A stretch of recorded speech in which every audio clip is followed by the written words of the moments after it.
Namaste Bitya. Myself JBN Neha Saini. Today I will discuss about the anatomy of the leg. The leg is a portion between the knee and the ankle. It is composed of the two long bones, that is the tibia, which is lying medially, and the fibula lying laterally. Now the facial compartments of the leg. In the leg we have three compartments: anterior, posterior and lateral. Medial compartment is absent. Lateral compartment is also known as peroneal compartment. Each compartment has its own muscle, blood and the nerve supply. Here we can see the three compartments: the anterior, posterior and the lateral compartment. These compartments are because of the deep fascia of the leg, the intermuscular septum and the interosseous membrane between the tibia and the fibula. The anterior compartment of the leg contains the extensor muscle group. The lateral compartment contains the peroneal group of muscles and the posterior compartment contains the flexor group of muscles. The anterior compartment contains the muscles which can dorsiflex the ankle and extend the toes. The anterior compartment contains the anterior tibial nerve and the anterior tibial artery.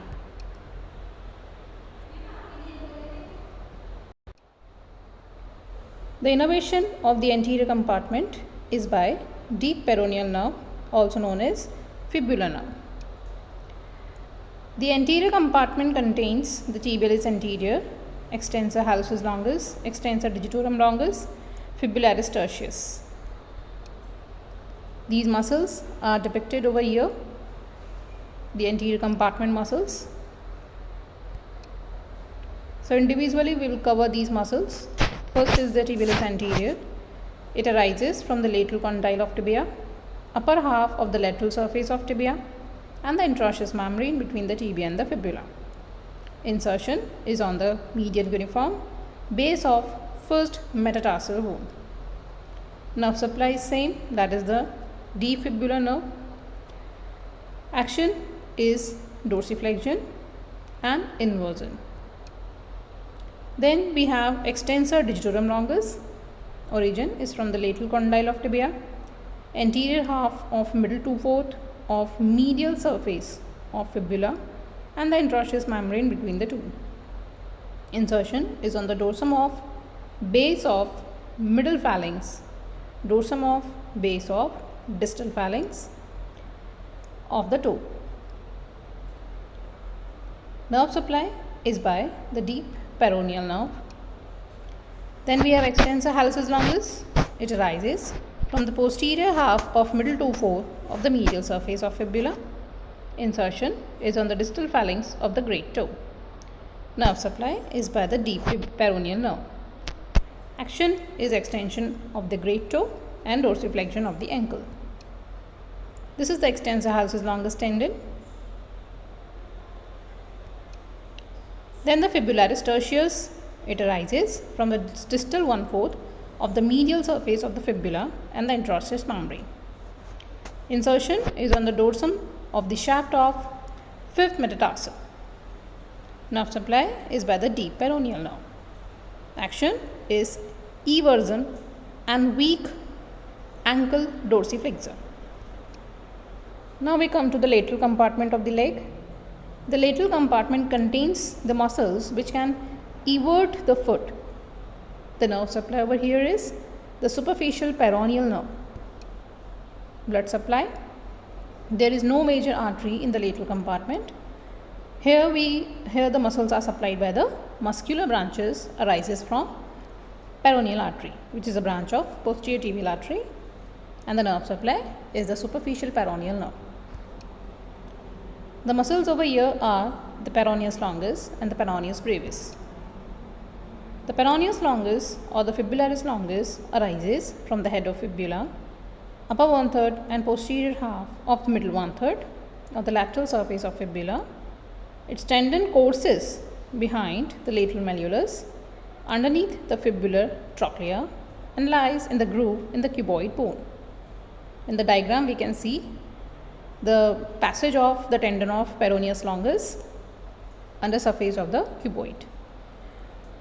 Insertion is on the inferolateral surface of medial cuneiform and the first metatarsal on its inferior surface, that is plantar surface. The nerve supply is by the superficial peroneal nerve and the action is eversion of the foot. Then peroneus brevis. It arises from the anterior half of the middle 1/3 and whole of the lower 1/3 of the lateral surface of the fibula, and it courses behind the lateral malleolus. Insertion is on the tuberosity of the fifth metatarsal. Nerve supply is by the superficial peroneal. Action is eversion and plantar flexor of the foot. So this is the table giving the notification of origin, insertion and the action of muscles of the lateral compartment of the leg. Then we come to the posterior compartment of leg. Here we can see the posterior compartment is subdivided into again the superficial and the deep posterior compartment.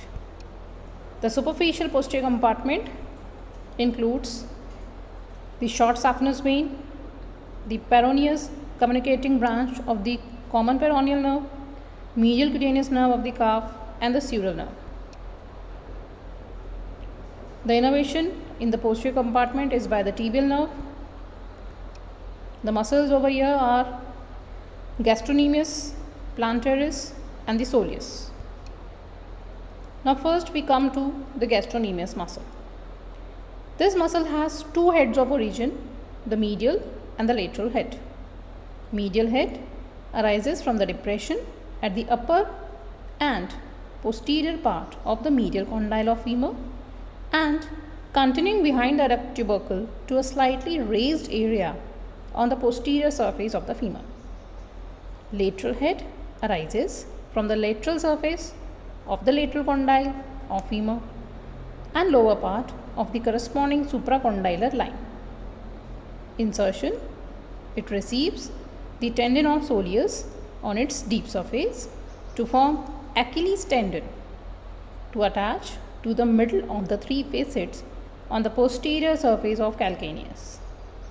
Action is the plantar flexor of the foot at the ankle. It assists with flexion of the leg at the knee. Innervation is by the tibial nerve and the blood supply is by the popliteal artery. Here we can see the gastrocnemius muscle. Then the plantaris. It arises from the lateral supracondylar ridge of femur and inserted on the posterior calcaneus via calcanean tendon. Action is weakly assists the gastrocnemius in plantar flexion of the ankle and flexing the knee. Then superficial posterior compartment. It arises from the posterior surface of the head and the proximal 1/4 of the posterior surface of the shaft of fibula. Then the tibia. It arises from the soleal line and middle 1/3 of the medial border of the tibia and the fibrous band which arches between the tibia and the fibula. Insertion, it joins with the tendon of the gastrocnemius to form the tendocalcaneus to attached to the middle of the three facets on the posterior surface of calcaneus. The muscle is covered proximally by gastrocnemius and accessible on both the sides. Action, plantar flexion of the foot at the ankle. Innervation is same, that is by the tibial nerve. This is the plantaris and below that we can see the soleus muscle. And here we can see the insertion point on the calcanean bone. Now the deep compartment. Deep posterior compartment of the leg includes popliteus, flexor digitorum longus, flexor hallucis longus and tibialis posterior. Popliteus arises from the lateral condyle of femur and lateral meniscus, inserted on the posterior surface of the shaft of tibia on the proximal part. Nerve supply is by the tibial nerve. Action is flexion and medial rotation of the leg. Then flexor digitorum longus, it arises from the shaft of tibia. Insertion on the distal phalanges of the toes, that is from 2nd to 5th. Nerve supply is by the tibial nerve. Action is same, that is the plantar flexion and inversion of the foot and flexion of the toes. Then flexor hallucis longus, it arises from the shaft of fibula, inserted on the base of distal phalanx of the great toe.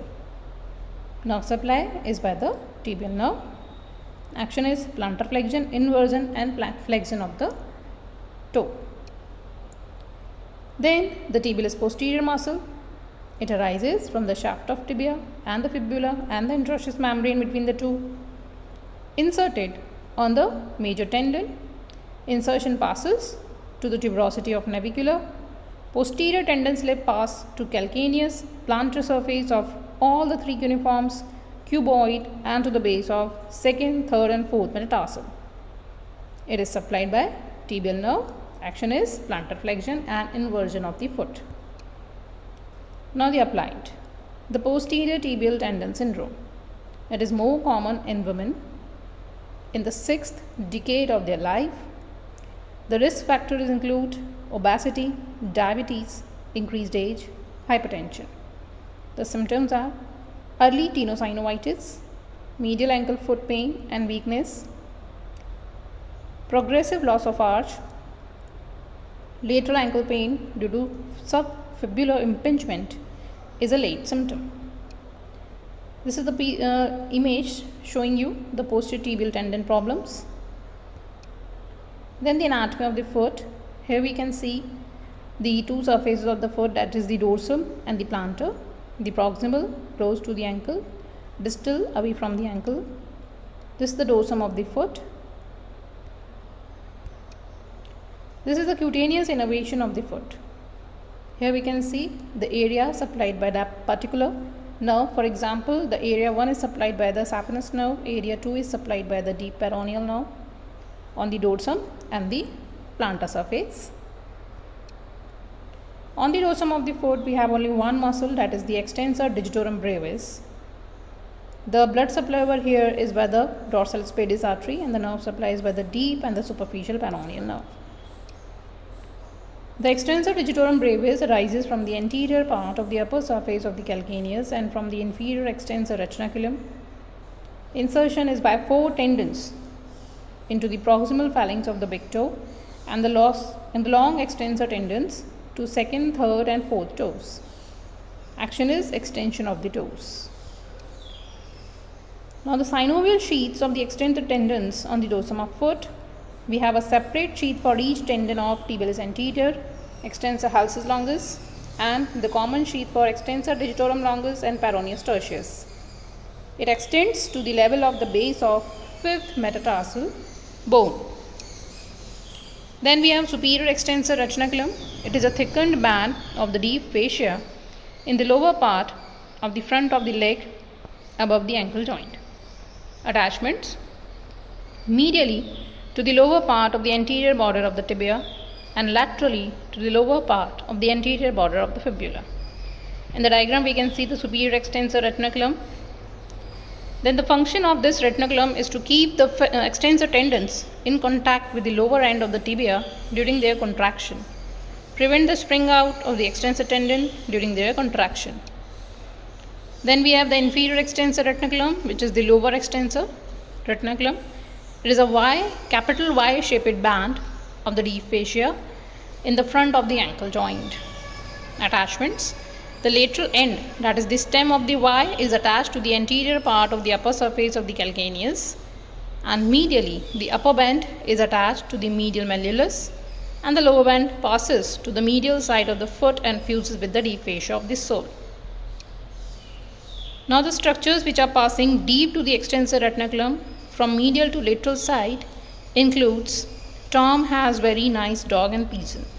This is the mnemonic for the structures which are passing deep to the extensor retinaculum.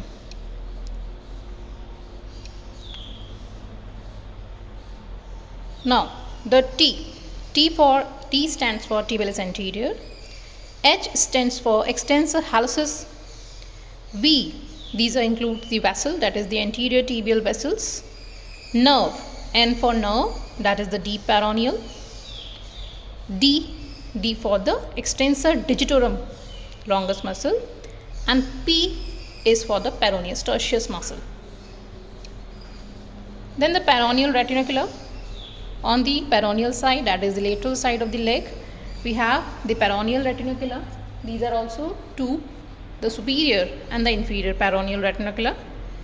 The superior peroneal retinaculum, it connects to the lateral malleolus to the lateral surface of calcaneum.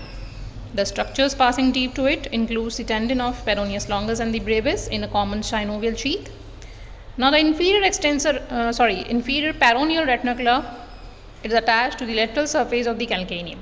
The structures passing deep to it includes the tendon of peroneus longus and brevis muscle. Each tendon possesses a synovial sheath. Structures that pass behind the lateral malleolus superficial to the superior peroneal retinaculum are the caudal nerve and the small saphenous vein. Then we have the applied, that is the foot drop. It is because of injury to the peroneal nerve. There is inability to lift the foot, the front of the foot part off the ground. That is, you cannot dorsiflex the foot. This is the foot drop. Then we have anterior tibial stress syndrome. It is the pain on the anterior side of the leg because of overuse of the muscles of the anterior compartment of the leg. And this completes your topic, the leg. Thank you. Now the questions related to the topic is write short note on gastrocnemius muscle. So you have to mention about the attachments of both the heads of gastrocnemius, that is medial and the lateral head, and their nerve supply and action also. Then the second question is tibialis anterior, and this you have to mention about it attachments, nerve supply and action, and also the which type of muscle is tibialis anterior, and also draw diagram for these muscles. Then this is for your exercise. You have to draw this diagram, both the diagrams, and label all the structures which are demarcating, and use brown color for the muscles and light green color for the tendons. Then this complete your topic, the leg.